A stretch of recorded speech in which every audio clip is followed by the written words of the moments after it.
Hi all, welcome back to my channel. ಇವತ್ತಿನ recipe ಬಗ್ಗೆ ಹೇಳೋದಾದರೆ, ಕಡಿಮೆ ಟೈಮಲ್ಲಿ ಯಾವ ರೀತಿಯಾಗಿ ಸೈಡ್ ಡಿಶ್ಗಳನ್ನು ರೆಡಿ ಮಾಡ್ಕೊಬಹುದು ಅಂತ ನಾನು ಈ ವಿಡಿಯೋನಲ್ಲಿ ನಿಮಗೆ ಡೀಟೇಲಾಗಿ ತಿಳಿಸ್ಕೊಡ್ತಿದ್ದೀನಿ.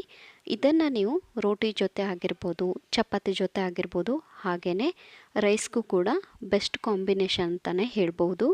ಹಾಗಿದ್ರೆ ಬನ್ನಿ ರೆಸಿಪಿನ ಹೇಗೆ ಮಾಡೋದಂತ ನೋಡೋಣ. ಮೊದಲಿಗೆ ನಾನಿಲ್ಲಿ ಒಂದಿಷ್ಟು ಮೆಂತ್ಯ ಸೊಪ್ಪನ್ನ ತಗೊಂಡಿದ್ದೀನಿ.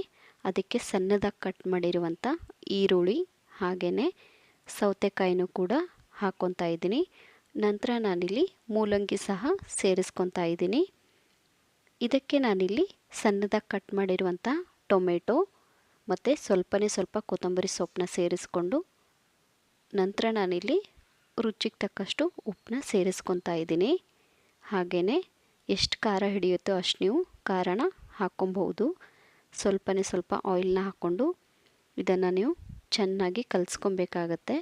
ಸೊ ನೀವಿಲ್ಲಿ ನೋಡ್ತಿರ್ಬೋದು, ಇಷ್ಟು ಕಲಿಸಿದ್ರೆ ನಮಗೆ ಈ ಸೈಡ್ ಡಿಶ್ ರೆಡಿ ಆಯಿತು ಅಂತ.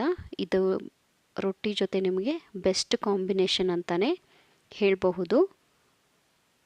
ಸೊ ಹಾಗಿದ್ರೆ ಬನ್ನಿ ಸೆಕೆಂಡ್ ರೆಸಿಪಿನ ಯಾವ ರೀತಿಯಾಗಿ ಮಾಡೋದು ಅಂತ ನೋಡೋಣ. ನಾನಿಲ್ಲಿ ಒಂದು ಪ್ಯಾನ್ ತಗೊಂಡಿದ್ದೀನಿ. ಅದಕ್ಕೆ ಸ್ವಲ್ಪ ಆಯಿಲ್ನ ಸೇರಿಸ್ಕೊಂಡು ಕರಿಬೇವಿನ ಸೊಪ್ಪನ್ನ ಹಾಕ್ಕೊತಾ ಇದ್ದೀನಿ. ಹಾಗೆಯೇ ಒಂದು ಅರ್ಧ ಸ್ಪೂನ್ ಆಗುವಷ್ಟು ಸಾಸಿವೆ ಮತ್ತು ಜೀರಿಗೆನ ಸೇರಿಸ್ಕೊಂಡು ಸ್ವಲ್ಪ ಹೊತ್ತು ಫ್ರೈ ಆದಮೇಲೆ ಇದೇ ಪಾತ್ರೆಗೆ ನಾನಿಲ್ಲಿ ಕಟ್ ಮಾಡಿರುವಂಥ ಆಲೂಗಡ್ಡೆನ ಸೇರಿಸ್ಕೊತಾ ಇದ್ದೀನಿ. ಇದನ್ನು ಒಂದು 2 ನಿಮಿಷ ನೀವು ನೀಟಾಗಿ ಫ್ರೈ ಮಾಡಿಕೊಂಡ್ರೆ ಸಾಕಾಗುತ್ತೆ. ನಂತರ ನಾನಿಲ್ಲಿ ಸ್ವಲ್ಪ ಅರಿಶಿನ ಪುಡಿ ಹಾಕ್ಕೊತಾ ಇದ್ದೀನಿ. ಹಾಗೆಯೇ ಗರಂ ಮಸಾಲ ಕೂಡ ಸೇರಿಸ್ಕೊತಾ ಇದ್ದೀನಿ.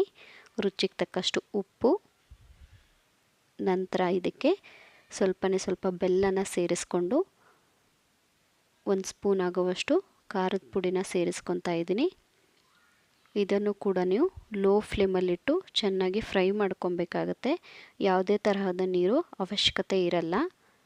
1-2 ನಿಮಿಷ ಬೇಯಿಸ್ಕೊಂಡ್ರೆ ನೀವಿಲ್ಲಿ ನೋಡ್ತಿರ್ಬೋದು, ನಮಗೆ ಆಲೂ ಫ್ರೈ ರೆಡಿ ಆಯಿತು. ಇದನ್ನು ನೀವು ರೈಸ್ ಜೊತೆ ತಿನ್ನಬಹುದು. ಇವಾಗ ನಾನಿಲ್ಲಿ ನಿಮಗೆ ಇನ್ನೂ ಒಂದು ರೆಸಿಪಿನ ತೋರಿಸ್ತಾ ಇದ್ದೀನಿ. ಇಲ್ಲಿ ನಾನು ಹಾಗಲಕಾಯಿನ ಸಣ್ಣದಾಗಿ ಕಟ್ ಮಾಡ್ಕೊಂಡಿದ್ದೀನಿ. ಮೇಲ್ಗಡೆ ಸಿಪ್ಪೆನ ನೀಟಾಗಿ ತೆಗೆದಿದ್ದೀನಿ. ಸೊ ಒಳಗಡೆ ನಿಮಗೆ ಬೀಜ ಇದ್ದರೆ ಅದನ್ನು ಕೂಡ ನೀವು ತೆಗಿಬೇಕಾಗತ್ತೆ. ಇವಾಗ ನೀವಿಲ್ಲಿ ನೋಡ್ತಿರ್ಬೋದು, ನನಗೆ ಆಲ್ರೆಡಿ ಹಂಚು ಕಾಯ್ದಿದೆ. ಇದಕ್ಕೆ ಕಟ್ ಮಾಡಿರುವಂಥ ಹಾಗಲಕಾಯಿನ ಸೇರಿಸ್ಕೊಂಡು ಒಂದೇ 1 ಸ್ಪೂನ್ನ ಆಯಿಲ್ನ ಹಾಕಿ ಚೆನ್ನಾಗಿ ಫ್ರೈ ಮಾಡ್ಕೊಬೇಕಾಗತ್ತೆ. ನೀವು ಫ್ರೈ ಮಾಡ್ಕೊಳ್ಳೋವಾಗ ಲೋ ಫ್ಲೇಮಲ್ಲಿಟ್ಟೆ ಫ್ರೈ ಮಾಡ್ಕೊಳ್ಳಿ. ಸೊ ಈ ಥರ ಫ್ರೈ ಆದಮೇಲೆ ನೋಡಿ, ಇದು ಆಲ್ಮೋಸ್ಟ್ ಫ್ರೈ ಆಗಿದೆ. ಇದಕ್ಕೆ ನಾನಿಲ್ಲಿ ಸ್ವಲ್ಪ ಉಪ್ಪನ್ನ ಸೇರಿಸ್ಕೊತಾ ಇದ್ದೀನಿ.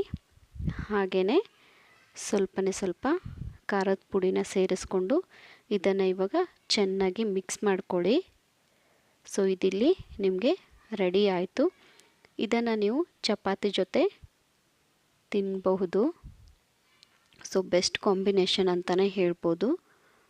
ನೋಡಿದ್ರಲ್ಲ ಫ್ರೆಂಡ್ಸ್, ಯಾವ ರೀತಿಯಾಗಿ ನಾವು ಸೈಡ್ ಡಿಶ್ಗಳನ್ನ ಮಾಡ್ಕೊಬಹುದು ಅಂತ. ಹಾಗಿದ್ರೆ ಯಾಕೆ ವೇಟ್ ಮಾಡ್ತಿದ್ದೀರಾ? ಇವಾಗಲೇ ಹೋಗಿ ರೆಸಿಪಿನ ಟ್ರೈ ಮಾಡಿ. ಹೇಗಿತ್ತು ಅಂತ ಕಮೆಂಟ್ ಸೆಕ್ಷನಲ್ಲಿ ಕಮೆಂಟ್ ಹಾಕೋದನ್ನು ಮರಿಬೇಡಿ.